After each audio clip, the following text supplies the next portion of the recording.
Go, it's the Clobber Podcast.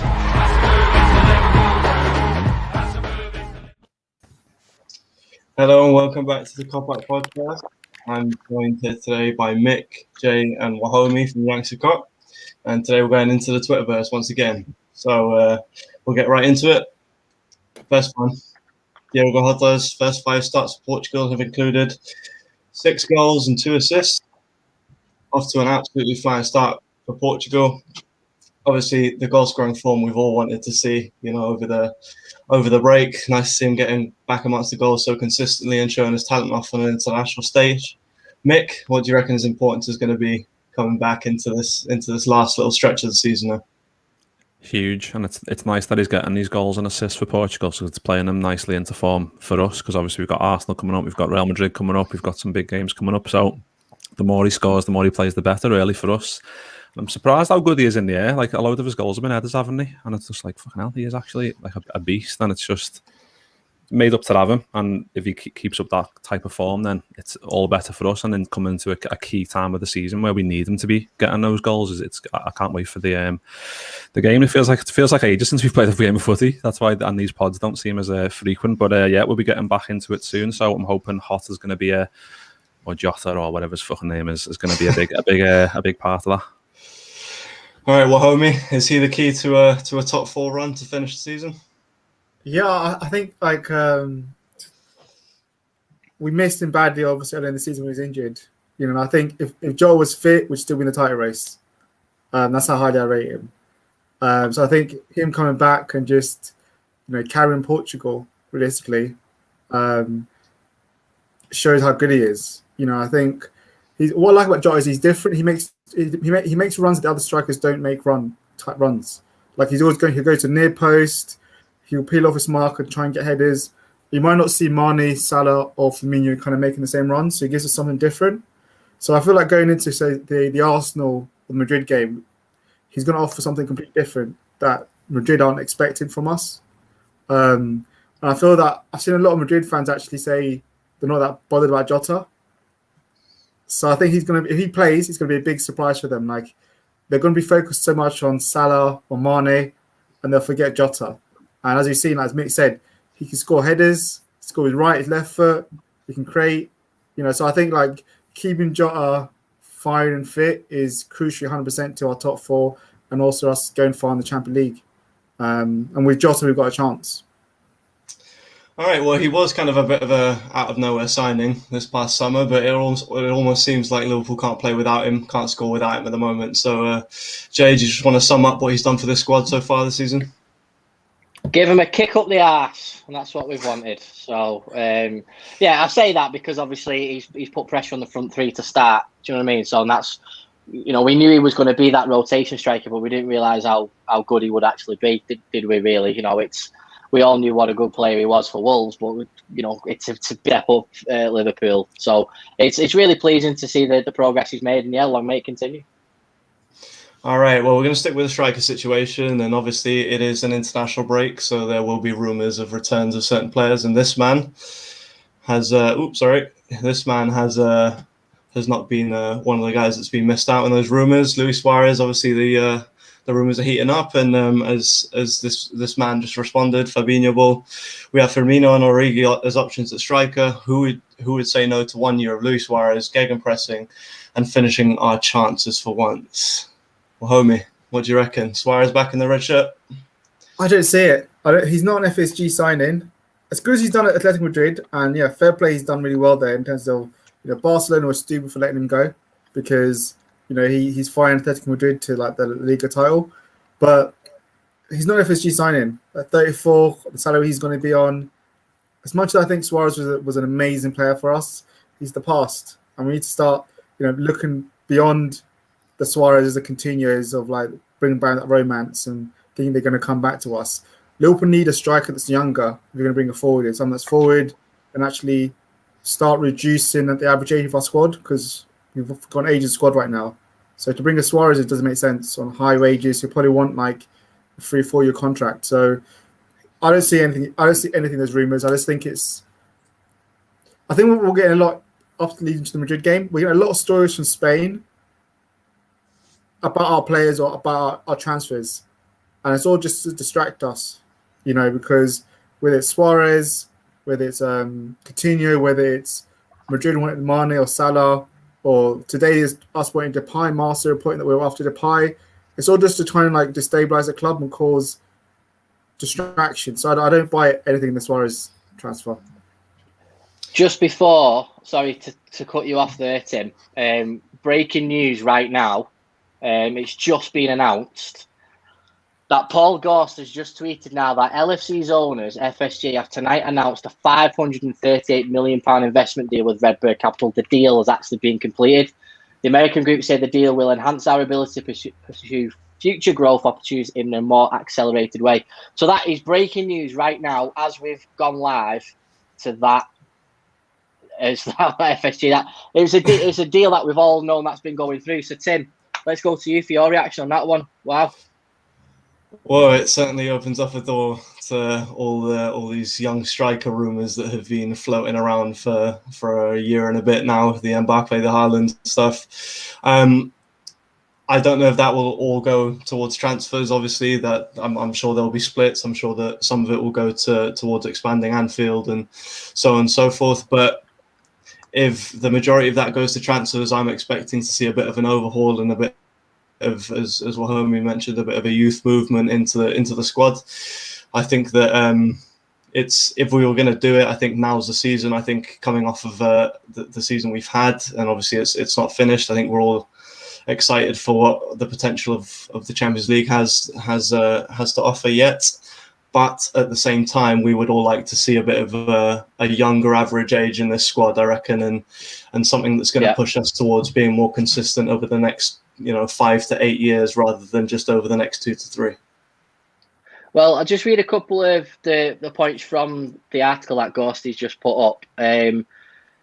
Redbird Capital acquire more than 10% of Liverpool owners' company. The agreement will see Redbird invest $750 million or £538 million into FSG to enable them to continue operating at the cutting edge of Premier League football at a time when finance across the globe, coronavirus pandemic, blah, blah, blah. Now, it's based on an evaluation which also sees obviously LeBron James and his associates coming on as well. We all know that's been going on for a long time anyway. Now, obviously, it's just the money is going to be invested throughout FSG. So this isn't just £538 million that's being invested into Liverpool Football Club. So we need to stress that it's not £500 million going into Liverpool's back pocket. It's going to the whole of FSG. But Mick, obviously, it's a positive, isn't it? Because if FSG are getting more money from somewhere else, the domino effect should land with Liverpool, shouldn't it? But I don't think that's immediately going to get us an Mbappe or a Haaland, is it? No, and especially after I read something earlier this week about financial fair play that being lessened. I don't know if that's this year or next year, but it's starting to phase out potentially. So that I don't know if that kind of goes hand in hand with that we might see a bit more money being spent by us and not just buying to sell, but just going out there and just making a statement by making big signings. That might be the case. We just don't know at this moment, but it's definitely an option if like you said, the likes of LeBron James and all these other people who are coming in and maybe getting involved with stuff like that can have albeit maybe not a massive influence, but still influences people's decisions and decision making behind closed doors and meetings. So yeah, it's you've got to look at it as a positive up until it's not. And that's the way we've got to look at it, because FSG have had a lot of questions thrown at them, and we've shut them up with winning a few trophies in the last couple of years, and I think there'll always be a load of FSG out people, but until a time when it starts going really drastically wrong, it may be after this season if that does happen, fucking hopefully not, then the questions will be warranted. But at the moment, it looks like they're doing things in the right way for me anyway. Yeah, definitely, mate. Well, mate, in terms of the project itself, Mick's just said the likes of LeBron James being attached to FSG now and this Redbird Capital. I'd rather be a part of this project than not a part of it. Whether Liverpool are getting that, we don't know how much of that 538 million they may get, but it's nice to be part of this project, and it's an exciting time, isn't it? Yeah, I mean, I read up a bit about that Jerry Cardinal, who's owner of Redbird Capital, and he was talking about how, I think in America he's monopolized the TV rights, and how he wants to kind of replicate that at Liverpool. Like get to the point where like he helps Liverpool dominate the TV rights in terms of like getting a larger portion of like TV revenue in terms of Champions League. I think he's an overall vision as well. He wants to do a Super League, and kind of create that Super League, but obviously not the detriment of smaller clubs. So I think his vision is that, and also he does a lot of analytics. So I think it comes in link with that. It's called. I think we recently signed up to the new analytics program recently. That I saw recently at the Echo advertised. So I think in the long run, it's not going to give us an injection of money in the club in that say because it's in red, it's in FSG. It's not Liverpool, so it's not like red because even like Red Sox, they're not going to see an injection of money from this thing. So I think people should realise that it's not like they've not if it's suggesting Liverpool, they would invest in Liverpool and bought a bigger share of Liverpool. So I think that way, but I think what we'll do is the fact that they want to create like the Red Bull model because I think Red Bird Capital own Toulouse, so they want to create like that thing where you have like Red Bull have it with Salzburg and Leipzig. So they want to create that with us. So I think that'd be really good if we had that something with Toulouse where we could send our youngsters to them, and then get them football time in France, and then if that doesn't work out, we can sell them for big profits because obviously that that's a strategy that's really worked for Salzburg and Leipzig where they've been able to sell players for big money. So if we can bring that in, I think that's the way forward. That's what Man City have done. They own so many different, or the owners of Man City own so many different football enterprises or sports. So they're able to do that. So I think that's going to benefit us. So I think we might not see the immediate effects now, but in the long term we will. But obviously for some people that's not going to appease them because obviously they're going to want to see an Mbappe or an Haaland kind of transfer in this summer, and that's going to be that's going to be the thing where we do get it or not. I don't see it, but that's like Mick said, it's always going to be FSG because FSG outers because they feel that our owners aren't like a Abramovich or Sheikh Mansour where they're spending like 100 million. So that's that. I think that you're always going to get that, but like I agree with you. Jay, I think it's exciting to be part of the project.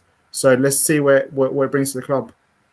Absolutely, mate. Yep. Right, Tim, that was the breaking news out of the way, mate. Crack on with the Twitterverse. Absolutely no problem. Actually, we're going to stick with some financial stuff, but it is more to do with the kits. So this is supposedly the 2 league kits, the home and away for next season. Now, obviously, they would have been passed around several group chats at this point. It's not new news, but Mick, I'll come to you, mate. Initial thoughts on those kits. What do you think? I like them, to be honest, and I think it was the yellow one in that picture as well. But there's a yellow one floating around as well, isn't he? Which is, I mean, I agree with Jay that the white one should be more ecru than white because I think that would look so much more better. So much more, fucking hell. I speak good England, don't I? Much more better. It would look a lot better if it was ecru. Ecru.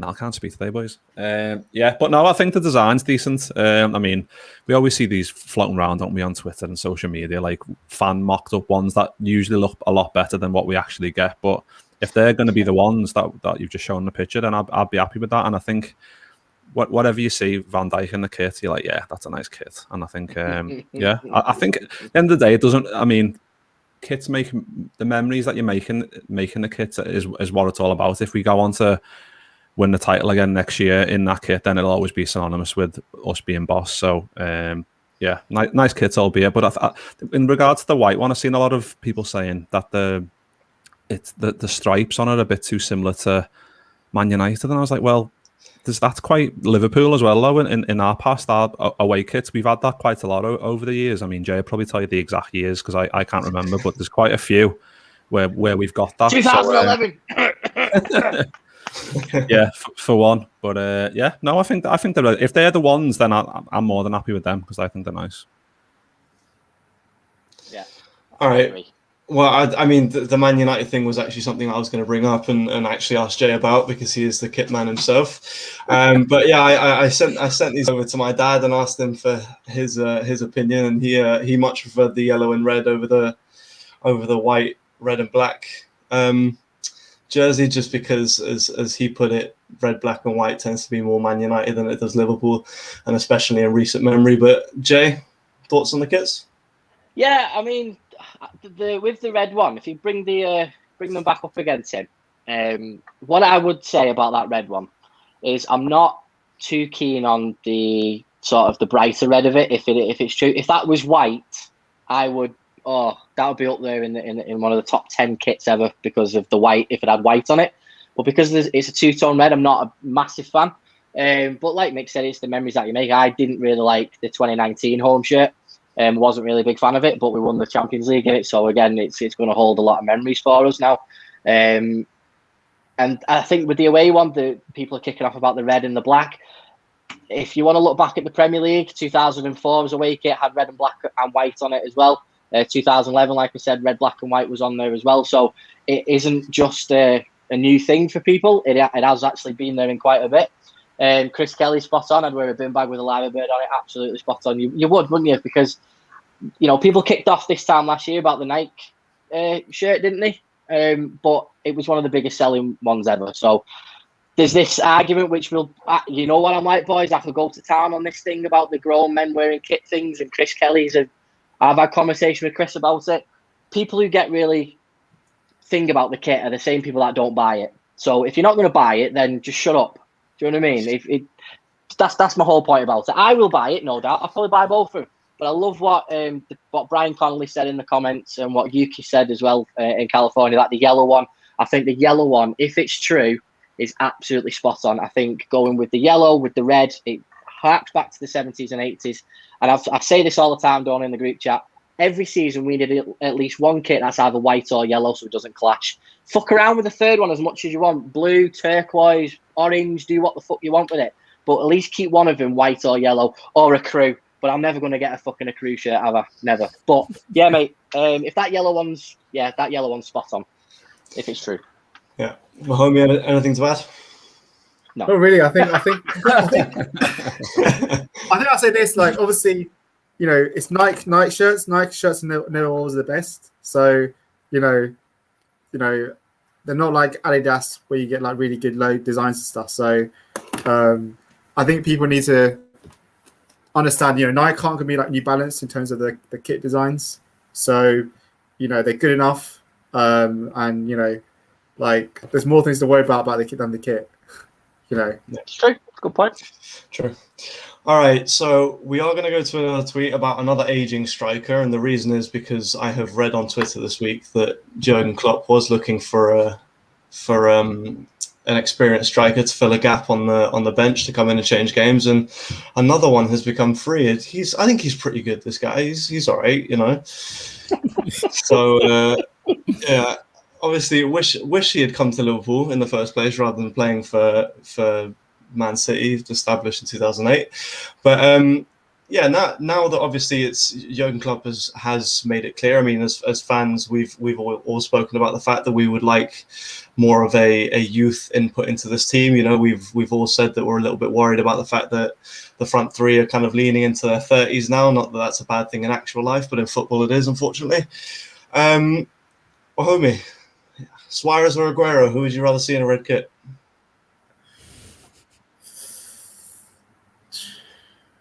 Suarez. Yeah, they go two words out of mouth. The reason why I'd say Suarez is because he's fitter. Aguero's injured too much. There's a reason why Man City didn't renew his contract. That's why his contract ran down. They didn't get terms on it.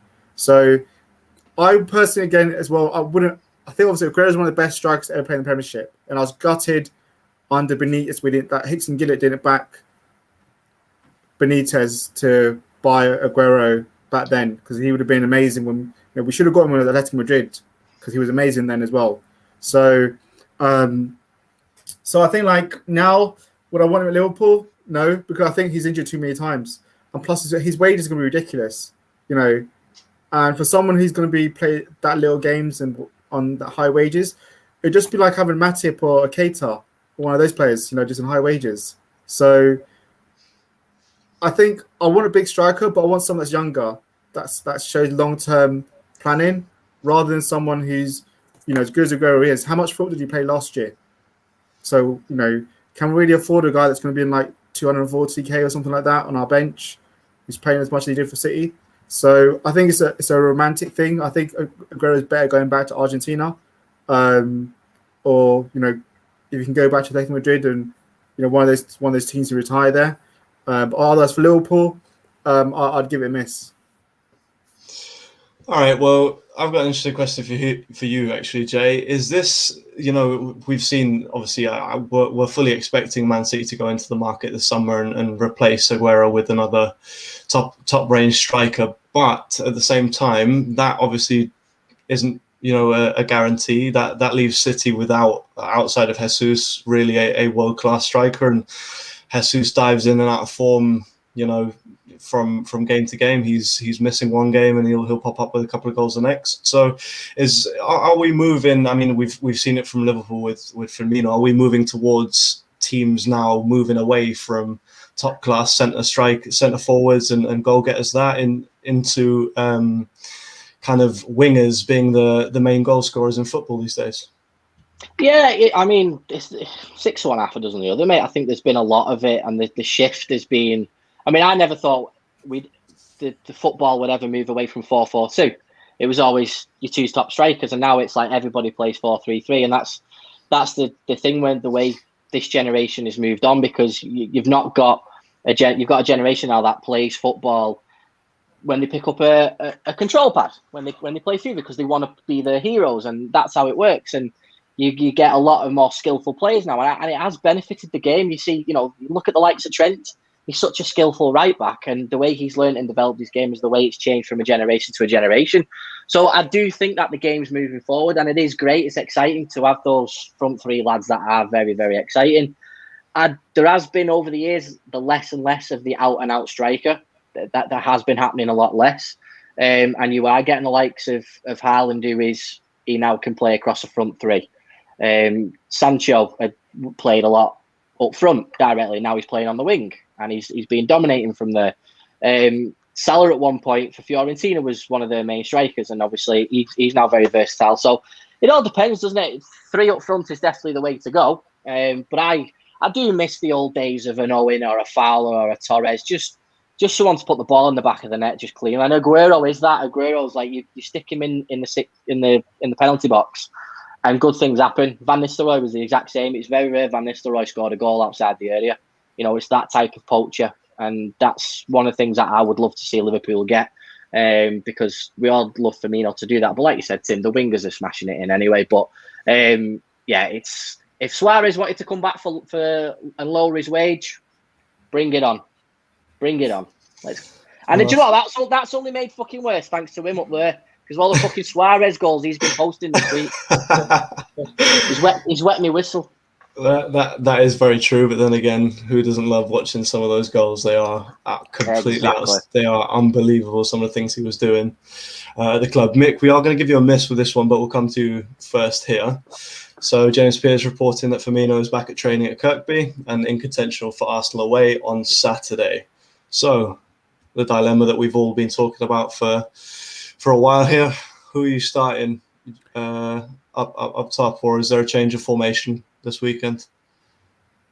I think I'd keep Bobby on the bench, to be honest. I think I'd stick with Hotter again, especially after we've just been talking about his good form for Portugal. So it'd be silly to take him out of that. I mean, you could play all 4, but I don't know if Klopp will. It just depends on what he's feeling. But I think this Arsenal game is quite big, because I feel like if we do lose this one, then we do put all our eggs in one basket and go all out on the Champions League, if we're not already.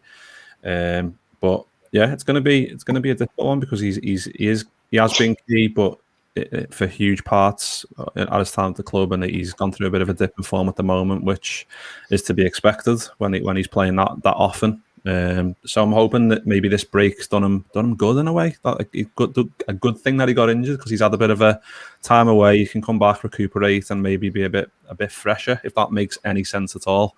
But I don't think he starts this one. I think he's on the bench and maybe comes off towards the end, and hopefully bags one. That'll be nice. All right, Jay. What effect do you think the Real Madrid game next week has on team selection for this Arsenal game on the weekend? Yeah, quite a lot, mate. I was thinking about that yesterday. I was thinking, what do we do? Because you can't put all your eggs in the one basket, can you? I mean, you can after Saturday if it goes fucking pear-shaped over the weekend with results and stuff. But it definitely will have a bearing on it, mate, because obviously I know the game's been brought forward now, which is good, and gives us that extra little bit of rest. But you know, it's like Mick said, everyone's sort of slowly starting to come back fit again now, and we're sort of like we've definitely got the stronger team out of the two sides, but. Again, I think you're just going to have to go straight. I think this might be a session where you play your best 11. You play the 11 you want to start against Madrid for 60 minutes, and if it goes well, then that's when you start making changes, or you do it the other way around. Do you know what I mean? So I'm glad I've not got the headache. I'm glad I'm not the manager to make these decisions when there's millions of Liverpool supporters judging me when I make changes. So it'll be interesting, mate. But it's a massive week for the club. This time next week, we could be on cloud 9 or ready to fucking jump off a bridge. Hopefully, it's the former. All right. Well, homie, what do you reckon? Is it likely to be Firmino, Jota on the bench, or do you see is there a world where either Mane or Salah actually starts on the bench and we see a Firmino and Jota in the starting lineup? I think what it is to one of them. I think Klopp's going to go strong because I think he's not going to throw all his eggs in one basket. I think the only changes we'll see in midfield. I think you might see a Jones or a Naby starting. And then resting Thiago and Gini for Madrid. I think for Madrid, it's a tough one because, you know, some people have said that, you know, because, you know, Madrid play the ball at the back, that you need someone who presses. And I think while Jota's a good presser, he's not in sync in terms of pressing as a Firmino does. But then Jota scores goals and Firmino doesn't really score goals. So it's kind of like, where do you go? I would... For me personally, go Jota. I'd play Jota both games because I would rather us get the win against Arsenal than take Jota off and bring Firmino off to see out the game. And obviously he has to start. You know, I think we need to score in Spain. We have to get an away goal in Spain. You know, so you know, no matter what happens there, we have to. That's for me. The main thing. We have to get an away goal. And I think. The Atlanta away is a great game for us to kind of replicate, where we just destroy, you know, we blitz them in the counter-attack. And I think Madrid aren't a team that play low block, or they can't play low block, so they're a very attacking team. And I think also they're going to have Vasquez and Mendy on the flanks as wing backs, because I think something they played like 3 at the back. So I think like either way. Bobby should not. I wouldn't start Bobby in either games. I'd have him come off the bench for both because, you know, he's only coming back from injury, and there's no point in like dampening Jota's hot form. So I would go strong for both games because I think we have to at least go for this Arsenal game because in the West Ham game, although Arsenal did a great comeback, West Ham should have been out of sight. You know, even before Arsenal scored their third goal. West Ham missed a great chance where they should have gone like 4-2 up. So Arsenal defense is there to be got at, you know. So I would go strong. Okay, well, it's certainly an interesting one because for me, as much as obviously the front three have had their issues getting goals, I think that you know the game against Madrid is going to be one in the midfield. I think that's where all of their real quality lies in the center of in the center of the park. So for me, as long as we can field our strongest 3 midfielders, I think we'll be able to cope with what Madrid will have to offer. And obviously, I think our wing backs will be more than enough to deal with what they. And I actually Kabak and Phillips based on current form, and Kabak's been brilliant for Turkey recently. So yeah, I think that you start as strong as possible. And then after about 60 minutes, depending on what the score is against Arsenal, you make some changes or whatever the score is, you make some changes, because I think at this point, if your top four is kind of a bit of a stretch, we'd have to have a lot of things go our way. Whereas I think the Champions League is still winnable from the position we're currently in, and the last thing you want is to have pressure back on you coming back to Anfield or wherever the game is going to be played against a Madrid team that is experienced and will be wanting to prove the fact that they'll be able to win a Champions League without a certain Cristiano Ronaldo playing for them. All right, so anyway, moving on. Last tweet here, fellas. It's an age-old argument, and obviously a certain someone pitched in. If I'm manager, I'm taking Frank because he's going to get me 20 goals a year. Neither of us two will get me 20 a year. Fellas, Gerrard, Scholes, and Lampard. I'm sure it's an argument that's going to rage on for the rest of time.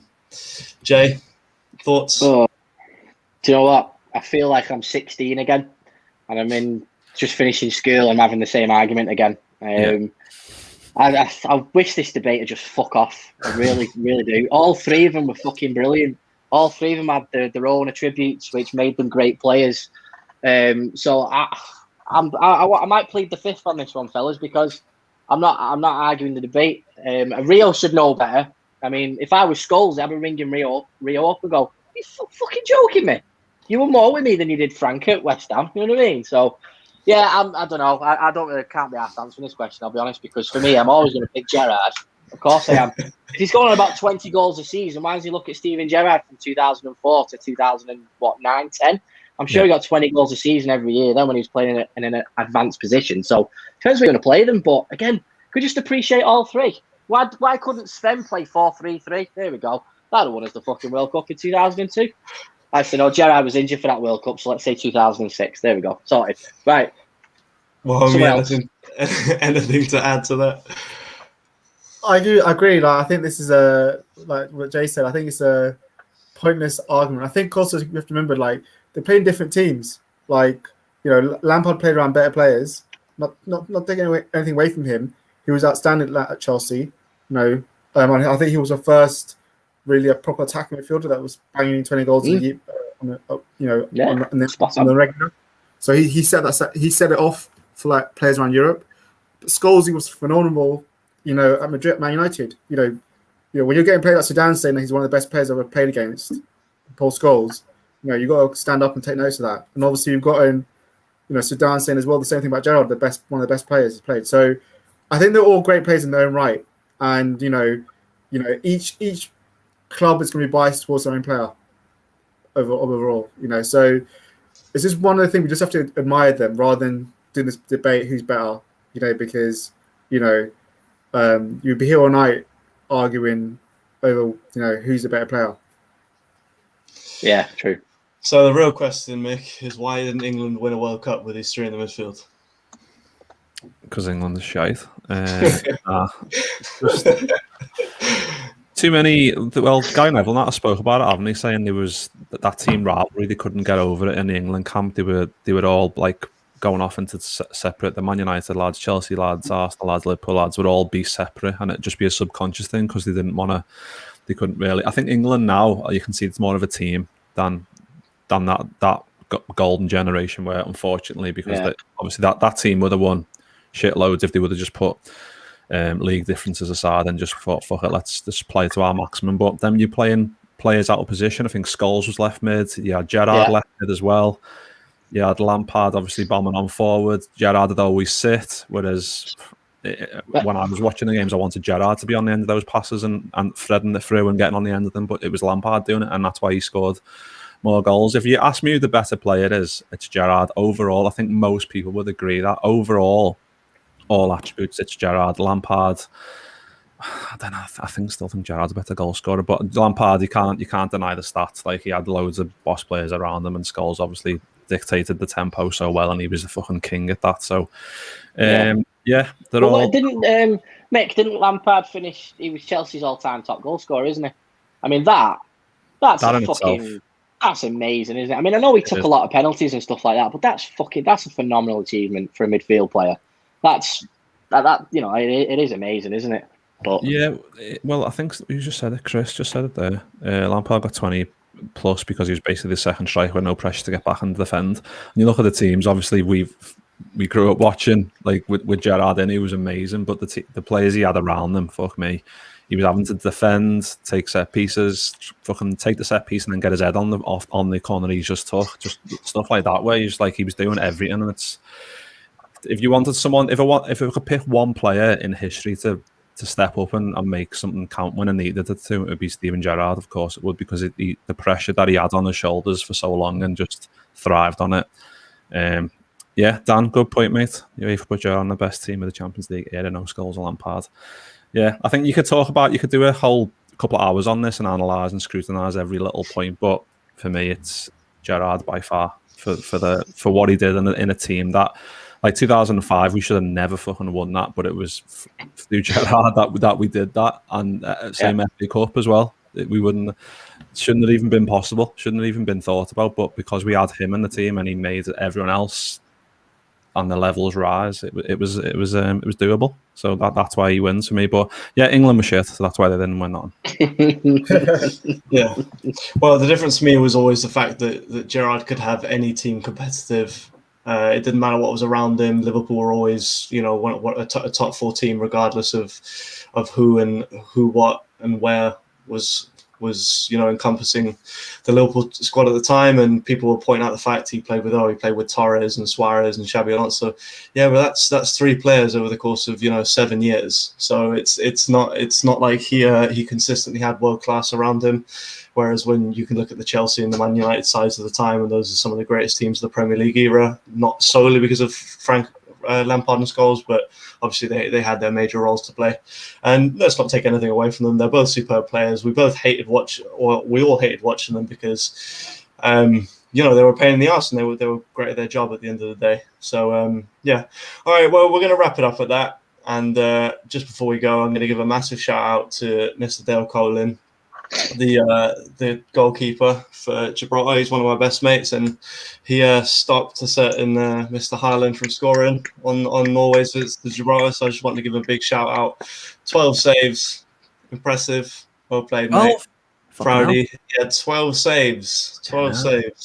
So yeah, he's a brilliant keeper. So just a big shout out to him, mate. Keep doing what you're doing, and don't forget to like and subscribe to the Cop Out podcast, because if it's free, and who doesn't like free stuff anyway? So there you go, mate. I fucking love that. Omi, thanks for joining us tonight, mate. We appreciate it. Anytime, mates. Anytime, lads. Nice one. See you later, boys. See you in a bit. Boys.